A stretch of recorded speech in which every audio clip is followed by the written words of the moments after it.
Assalamualaikum warahmatullahi wabarakatuh. Apa kabar anak-anak semua? Kita jumpa lagi pada pembelajaran fisika melanjutkan materi listrik statis. Di mana pada pembelajaran sebelumnya kita sudah belajar tentang gaya kolom dan medan listrik. Nah, untuk pertemuan kita kali ini kita akan membahas tentang potensial listrik. Untuk membahas potensial listrik, saya awali dulu dari definisi energi potensial listrik. Nah, energi potensial listrik adalah usaha untuk memindahkan muatan listrik dalam suatu medan listrik yang homogen. Jadi, eh, sama seperti pada medan gravitasi, usaha yang terjadi itu ada dua jenis. Ada usaha yang dilakukan oleh gaya konstan, ya, dirumuskan dengan W sama dengan Fc dikali R dikali cos theta, di mana Fc-nya adalah gaya kolom, besarnya adalah Q kali E. Ada usaha yang dilakukan oleh gaya yang berubah. Nah, untuk usaha yang dilakukan oleh gaya yang berubah ini dirumuskan dengan W sama dengan integral FdR kali cos theta. Nah, yang akan kita bahas adalah usaha yang dilakukan oleh gaya yang berubah. Perhatikan gambar di bawah ini. Ini ada suatu muatan listrik Q. Muatan listrik Q ini adalah muatan sumber. Muatan sumber. Kemudian pada jarak R1 di sini terdapat muatan Q0. Ini adalah muatan uji. Kalian tahu muatan uji itu adalah muatan yang dapat merasakan adanya medan gravitasi yang dihasilkan oleh suatu muatan sumber. Kemudian, oleh gaya luar F, ini dikerjakan usaha terhadap muatan uji, sehingga muatan uji berpindah sejauh dr. Maka sekarang posisinya ada R2. Posisinya jadi R2 terhadap muatan sumber. Nah, berdasarkan definisi usaha, maka W sama dengan integral FdR, kemudian F-nya adalah gaya kolom di situ. Tentu gaya kolom antara muatan sumber dengan muatan uji. Sehingga K kali Q0 kali Q per R kuadrat dr. Lalu kita integralkan terhadap R. Nah, di sini kenapa tidak pakai cos theta? Ini harusnya kan FdR kali cos theta begitu. Tetapi karena sudutnya itu 0 derajat, maka langsung saya tuliskan FdR, integral FdR. Nah, ini kita integralkan. Hasilnya ini. Kemudian dengan batas bawah R1, batas atas R2, lalu hasil integralnya adalah ini. R-nya kita masukin. Setelah R-nya kita masukin, maka kita peroleh adalah usaha yang dilakukan untuk memindahkan muatan uji dari posisi R1 ke R2 ini dirumuskan dengan W12 sama dengan min K kali Q0 kali Q dikali 1 R2 dikurang 1 R1. Ingat, R1 adalah posisi awal. Kemudian R2 ini adalah posisi akhir. Jadi patokannya selalu itu.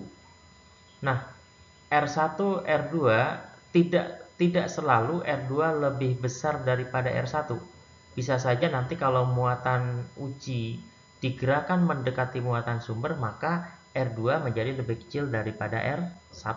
Maka di sini patokannya adalah R1 posisi awal, R2 adalah posisi akhir.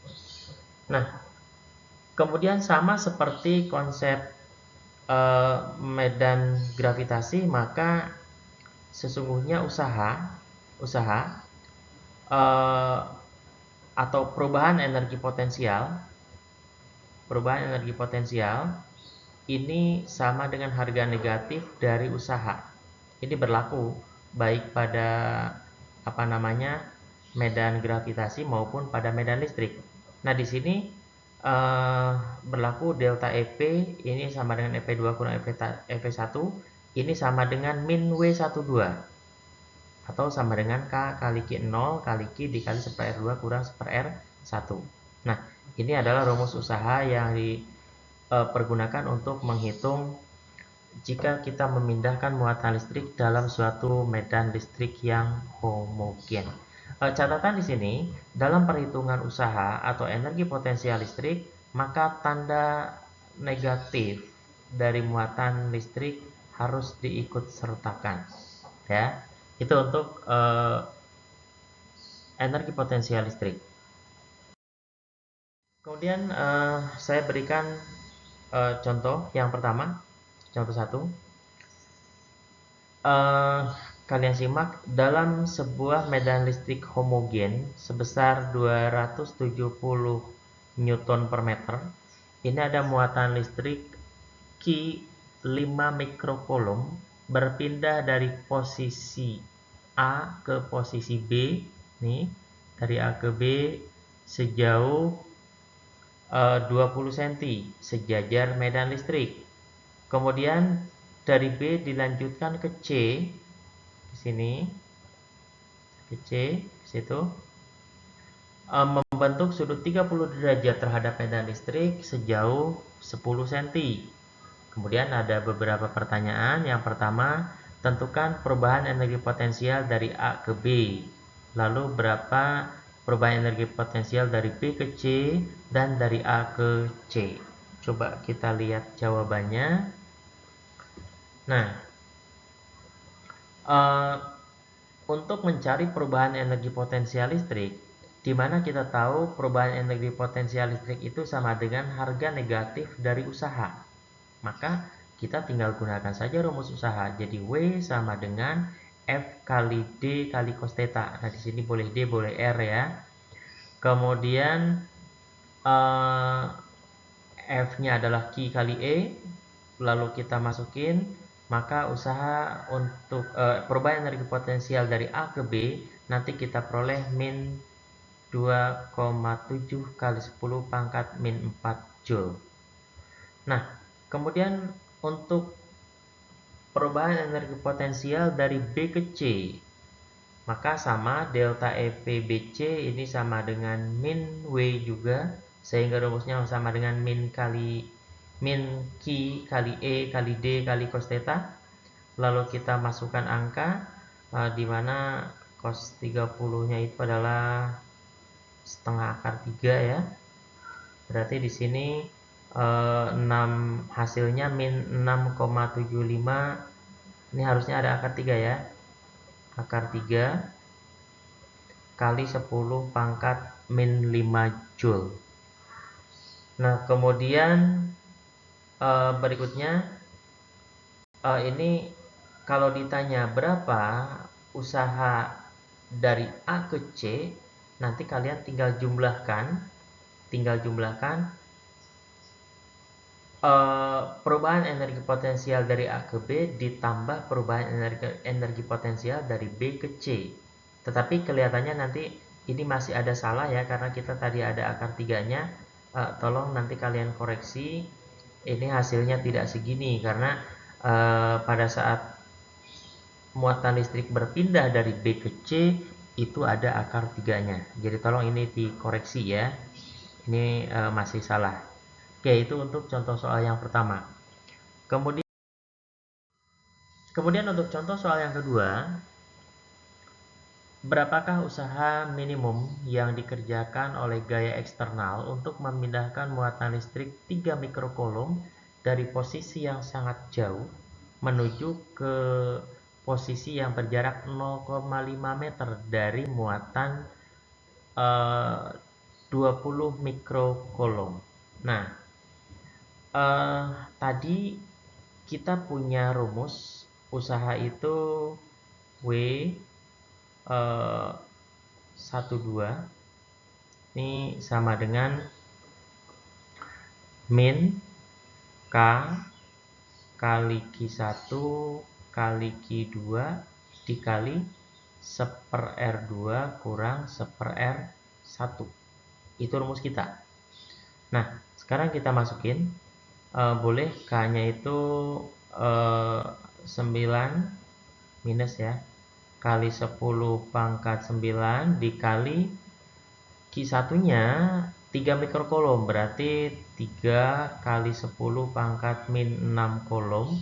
Q2-nya 20 mikrokolom, berarti 20 dikali 10 pangkat min 6 kolom juga dikali 1/R2.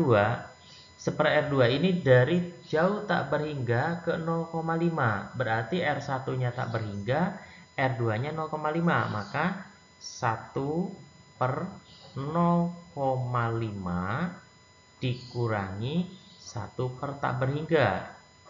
Tentu ini hasilnya 0 nanti. Sehingga nanti kita dapatkan 3 kali 9 27. 27 dikali 20 540, berarti min 540 kali 10 pangkat. Yuk kita lihat, min 6 min 12. Min 12 9, berarti min 3. Min 3 dibagi berapa? Dibagi 0,5. Nah, kemudian ini kalau kita hitung jadinya min, kalau 540 dibagi 0,5 berarti ini sama dengan 1080 ya, kali 10 pangkat min 3. Berarti kalau kita hitung jadinya min 1,08 Joule. Ini adalah usaha yang dibutuhkan untuk memindahkan muatan listrik sebesar 2 mikrokolom dari titik jauh tak berhingga ke suatu posisi 0,5 meter dari muatan sumber 20 mikrokolom ya. Ini untuk contoh soal nomor 2. Nah, setelah membahas pengertian energi potensial listrik, maka kita bisa masuk ke potensial listrik. Potensial listrik didefinisikan sebagai perubahan energi potensial persatuan muatan ketika sebuah muatan uji dipindahkan di antara dua titik. Itu definisinya. Berarti delta V12 atau beda potensial listrik ini sama dengan delta EP dibagi Q0. Kemudian delta EP-nya kita tahu, untuk delta EP12 ini kan sama dengan min W12, sama dengan Q0 kali, berarti sama dengan Q0 dikali V12. Nah, sekarang kita lihat, kalau ini kita turunkan, maka delta V12 ini delta EP-nya saya ganti dengan ini, K kali Q0 kali Q dibagi 1/R2 kurang 1/R1 dibagi Q0. Q0-nya coret, maka kita dapatkan V12 sama dengan K kali Q dikali 1/R2 dikurangi 1/R1. Atau kalau ini saya pecah, ini kan bisa jadi gini. V1 sama dengan K kali Q per R1. Kemudian V2-nya adalah V2 sama dengan K kali Q dibagi R2. Maka V12 ini tidak lain sama dengan V2 dikurangi V1. Atau kalau ditanya V21 ini sama dengan V1 kurang V2. Sehingga dengan demikian akan berlaku V12 sama dengan min V21. Itu untuk pengertian beda potensial listrik. Kemudian, apa yang dimaksud dengan potensial mutlak?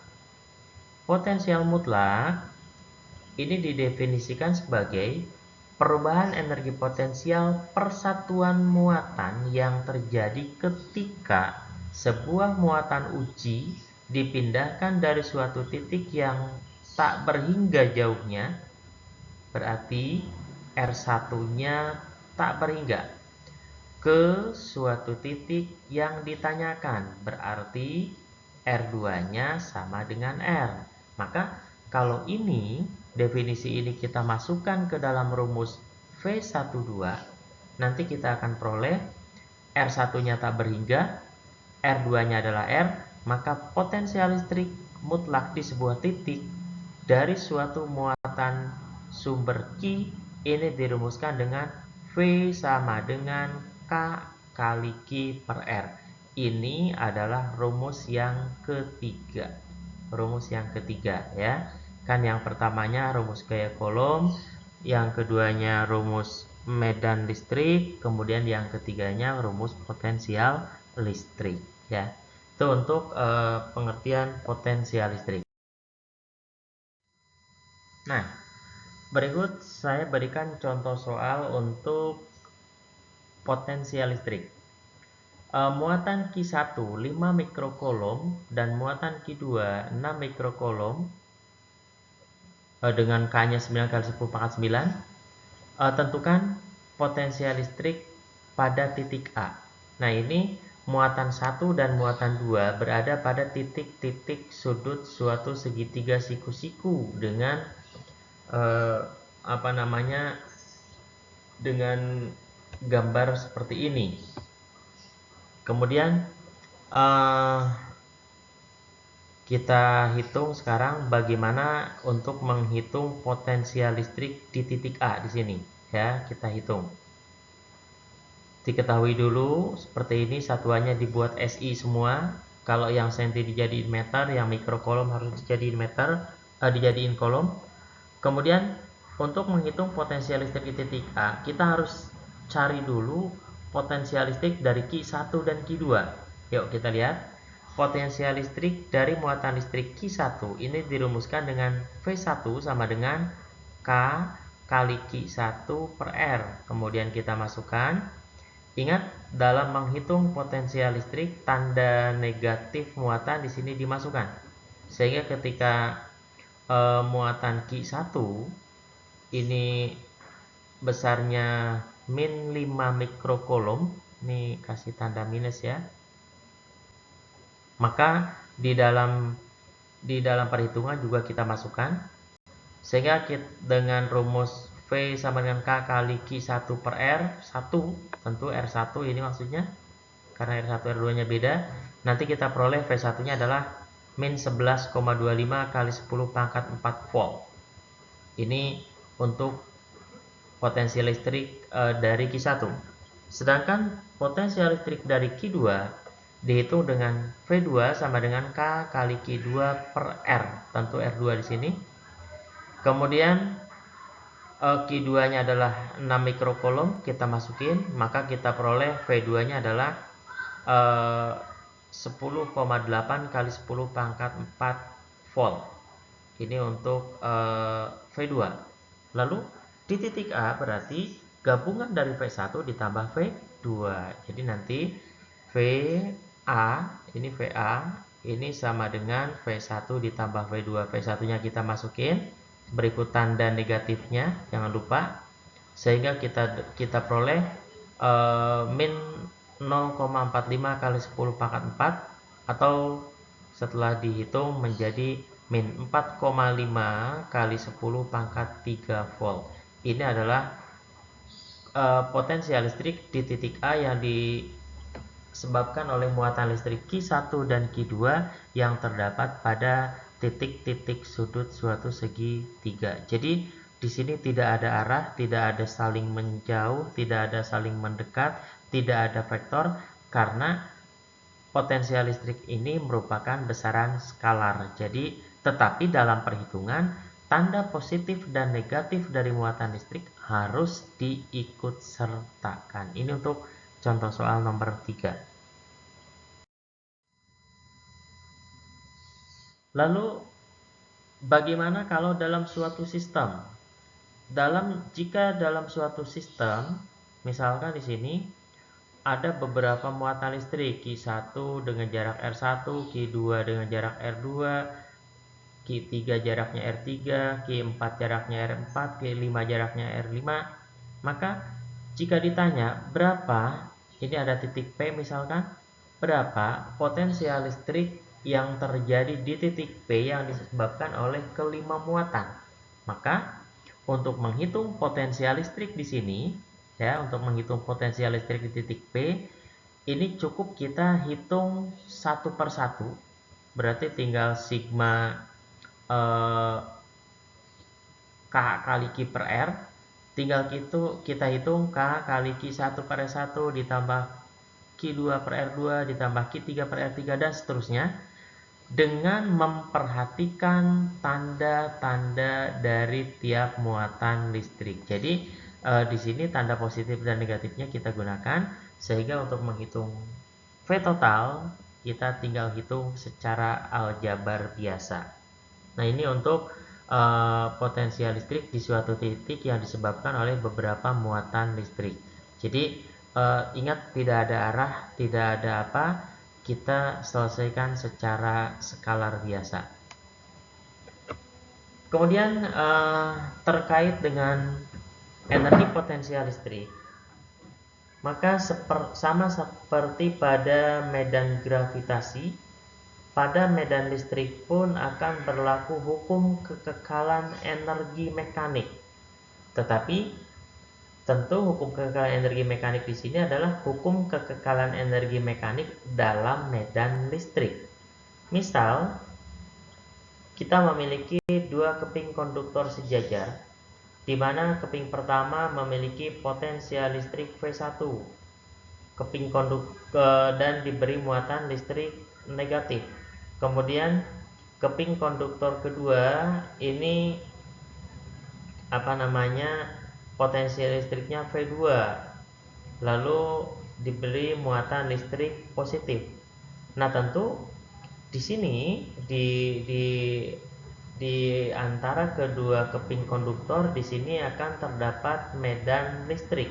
Medan listriknya tentu dari keping konduktor positif ke keping konduktor negatif, arahnya berarti ke kiri. Nah, jika ada sebuah elektron, bergerak dari keping konduktor 1 menuju ke keping konduktor 2, maka dia akan bergerak ke kanan dengan mengalami percepatan. Kenapa mengalami percepatan? Elektron kan muatannya negatif, maka dia akan ditolak oleh keping konduktor negatif dan ditarik oleh keping konduktor positif. Maka medan listrik di situ akan berperan untuk mempercepat laju elektron. Nah, berdasarkan hukum kekekalan energi mekanik, bahwa energi mekanik elektron pada keping konduktor 1 ini sama dengan energi mekanik elektron pada keping konduktor 2. Sehingga energi mekanik kita tahu EP ditambah EK, tetapi tentu EP di sini adalah energi potensial listrik, bukan energi potensial gravitasi. Sedangkan untuk energi kinetik ya sama, ini adalah energi kinetik partikel. Sehingga EP 1-nya menjadi Q kali V1, kemudian EK 1-nya jadi setengah MV1 kuadrat, EP 2-nya jadi Q kali V2, kemudian EK2-nya menjadi setengah MV2 kuadrat.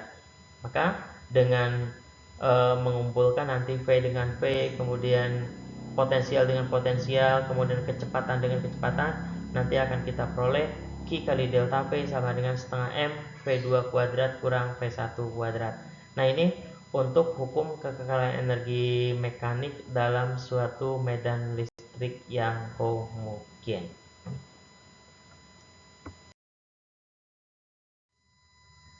Oke, contoh soal yang keempat ini terkait dengan potensial listrik dalam suatu sistem ya. Perhatikan gambar berikut. Ada persegi ABCD dengan sisi 10 cm. Kemudian pada tiap-tiap titik sudutnya diletakkan beberapa muatan listrik. Ada 10 mikro, min 5 mikro, 10 mikro, dan min 5 mikro. Pertanyaannya adalah tentukan potensial listrik di titik A. Tentu titik A ini ada di tengah-tengah persegi. Maka untuk menjawabnya, langkah pertama tentu membuat dulu semua besaran dijadikan SI dulu semua satuannya. Kemudian untuk selanjutnya kita cari jarak dari titik A ke tiap-tiap titik sudut, yang tidak lain adalah setengah kali diagonal. Nah, oleh karena itu maka kita peroleh R dari titik A ke tiap sudut adalah ini 0,05 akar 2 meter. Saya pikir paham semua kalian untuk mendapatkan angka ini. Baru setelah itu kita hitung potensial listrik di titik A. Nah, menghitungnya tinggal kayak tadi, VA sama dengan sigma K dikali Q per R. Nah, di sini karena ada 4 Q, maka VA-nya adalah K kali QA ditambah QB ditambah QC ditambah QD per R. Dengan ingat nanti tanda positif dan negatif dari muatan-muatan listrik itu harus dimasukkan. Sehingga ini setelah kita hitung, kita peroleh nanti 9 kali 10 pangkat 9 dikali ini 10 tambah min 5, 5 ditambah 10, 15 ditambah min 5 jadi 10. 10 kali 10 pangkat min 6 atau 10 pangkat 5. Maka setelah dihitung nanti hasilnya menjadi 9 akar 2 kali 10 pangkat 5 volt. Nanti ini tolong dicek lagi kalau ngitungnya salah. Tapi untuk soal seperti ini saya pikir tidak terlalu bermasalah buat kalian. Pasti dengan mudah bisa dipahami. Nah, ini untuk contoh soal nomor 4. Oke, untuk contoh soal yang kelima, ini terkait dengan hukum kekekalan energi mekanik dalam medan listrik ya. Contoh 5, asumsikan sebuah elektron bergerak dipercepat dari keadaan diam di plat A menuju ke plat B dalam area dengan beda potensial VB-VA atau VBA sama dengan 5000 volt seperti pada gambar. Diketahui massa elektron adalah 9,1 kali 10 pangkat min 31 kg. Pertanyaannya adalah yang A, berapa besar perubahan energi potensial elektron tentu ketika berpindah dari A ke B. Kemudian B, berapa besar energi kinetik saat elektron sampai di plat B. Kemudian C, berapa kecepatan elektron pada saat elektron sampai di plat B. Yuk kita lihat jawabannya. Nah, untuk pertanyaan pertama, di mana ditanyakan berapa besar perubahan energi potensial elektron ketika sampai di plat B. Maka kita gunakan rumus ini, delta EP sama dengan Q kali V. Tentu Q-nya adalah muatan elektron, kemudian V-nya adalah VBA. beda potensial listrik antara plat B dengan plat A. Kita masukin angka, min 1,6 kali 10 pangkat min 19 ini adalah muatan elektron. Kemudian dikali potensial listriknya 5 kali 10 pangkat 3. Maka kita peroleh min 8 kali 10 pangkat min 16 Joule. Nah, tanda minus di sini menunjukkan bahwa ketika elektron bergerak dari plat A ke plat B, terjadi penurunan energi potensial. Ya, itu untuk pertanyaan yang A. Kemudian pertanyaan yang B, berapa besarnya energi kinetik elektron ketika sampai di plat B? Nah, sebelum itu perlu kalian ketahui dulu bahwa penurunan energi potensial ini menunjukkan bahwa adanya energi potensial yang berubah, tidak hilang ya, tapi berubah menjadi energi kinetik, sehingga ketika sampai di plat B, seluruh energi potensial yang dimiliki oleh elektron akan berubah menjadi energi kinetik. Nah, berdasarkan hukum kekekalan energi mekanik, ini berlaku bahwa delta EK ditambah delta EP sama dengan 0. Maka berarti delta EK sama dengan min delta EP. Delta EK itu siapa? Berarti EKB dikurangi EKA. Di titik A, ini masih dalam keadaan diam, maka energi kinetiknya 0. Ini sama dengan min delta EP. Kemudian EKB min 0 sama dengan min delta EP, maka nanti dengan kata lain karena EKA-nya 0, maka EKB sama dengan min 8 kali 10 pangkat min 16 Joule atau 8 kali 10 pangkat 16 Joule. Ini adalah energi kinetik elektron ketika sampai di plat B. Lalu untuk pertanyaan yang ketiga atau bagian C, ditanya berapa besar kecepatan elektron ketika sampai di plat B. Nah, kita ambil dari jawaban B bahwa EKB ini sama dengan min delta EP. Ya, EKB sama dengan min delta EP. Nah, EKB-nya adalah setengah mVb kuadrat. Kemudian min delta EP-nya adalah QE kali VB. Kemudian kita ubah sehingga bentuknya menjadi seperti ini.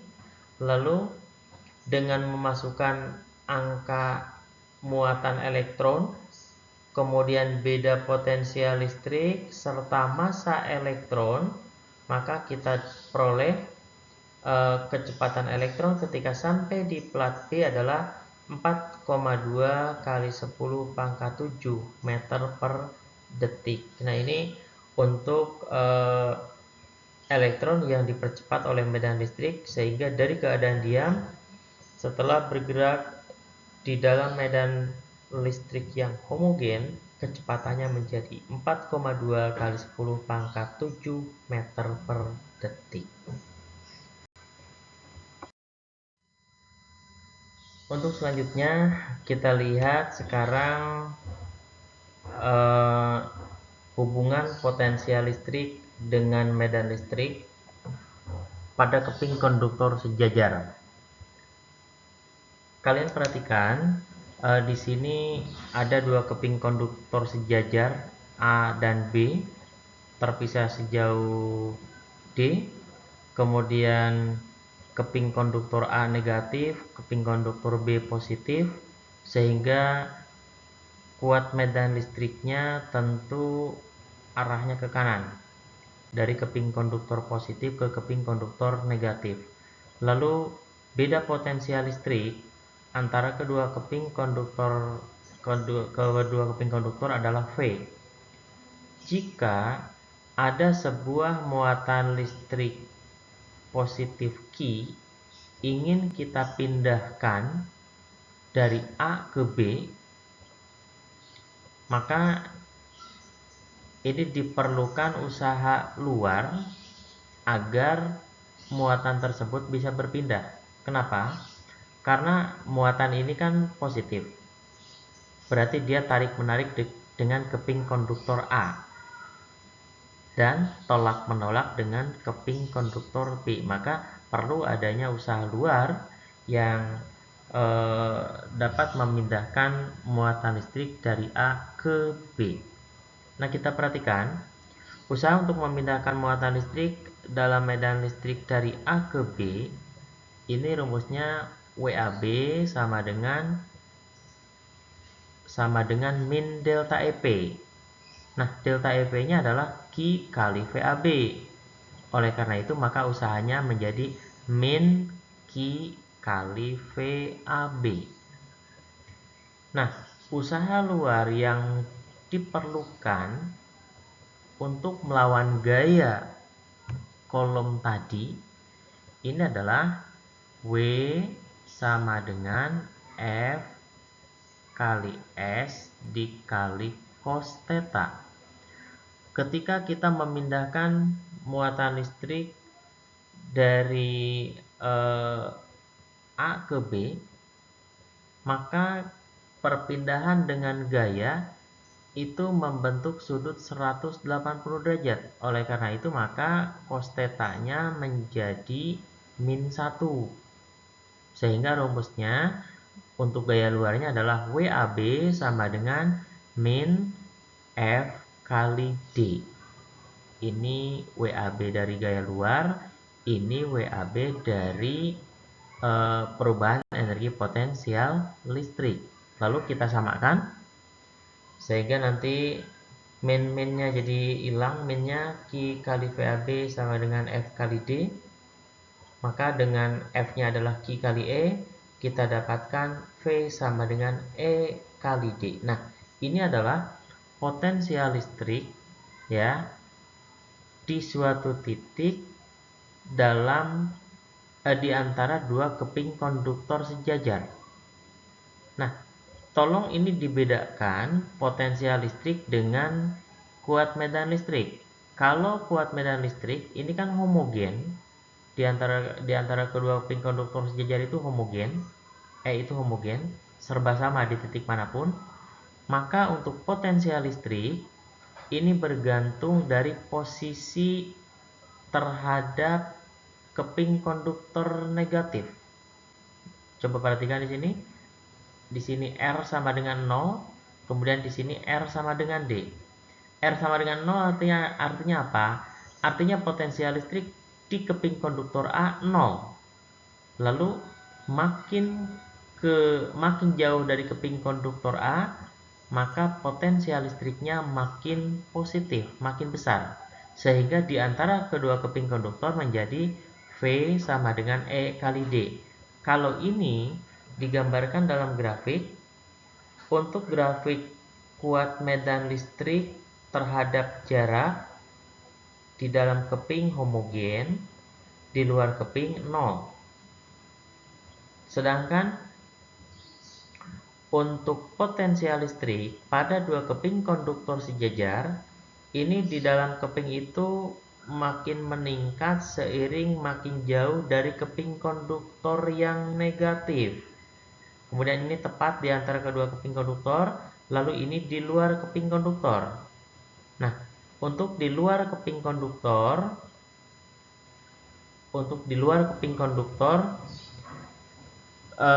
potensial listriknya adalah homogen. Sebesar apa? Sebesar V sama dengan E kali D. Jadi ini potensial listrik di dalam keping V sama dengan E kali R. Ingat, R-nya dihitung dari keping konduktor negatif.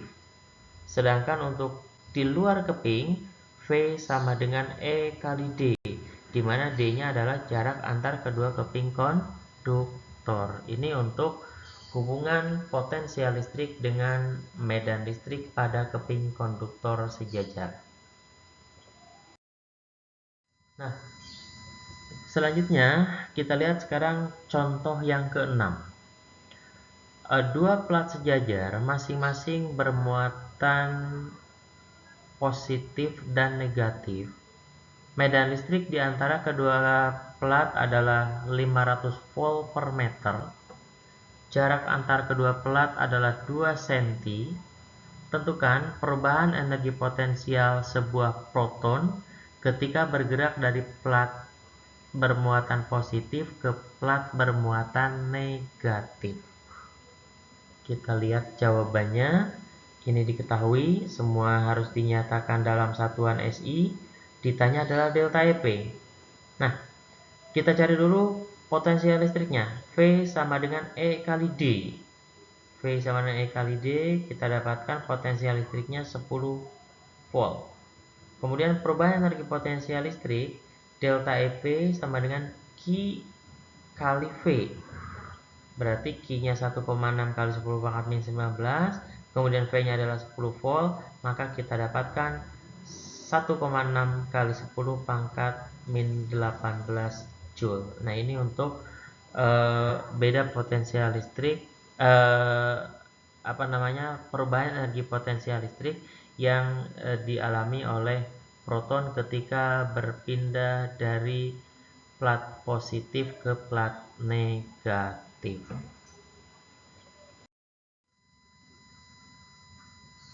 Lalu yang berikutnya kita bahas tentang potensial listrik pada bola konduktor berongga.